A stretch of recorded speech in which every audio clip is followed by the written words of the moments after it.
ایک دن ایک شخص نے حضرت آیت اللہ العظمیٰ محمد تقی بہجت کی خدمت میں عرض کیا، آقا میری بیٹی کی شادی نہیں ہو رہی ہے، میری رہنمائی فرمائیں۔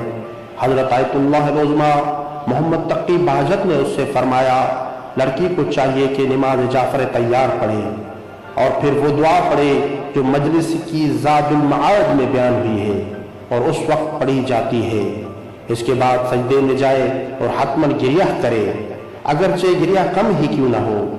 جب اس کی آنکھوں میں آنسو آ جائے تو خدا سے اپنی حاجت طلب کرے۔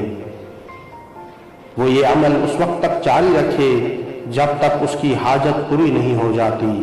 اگر فائدہ نہ ہو تو سمجھ لے کہ یا اس نے کم پڑھا ہے یا کامل عقیدے سے نہیں پڑھا۔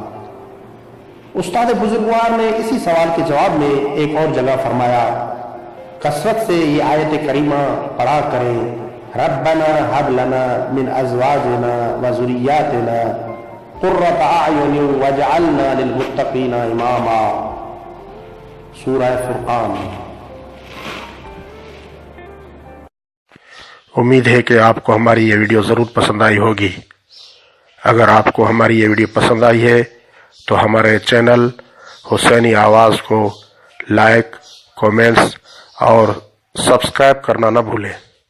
اللهم صل على محمد وآل محمد۔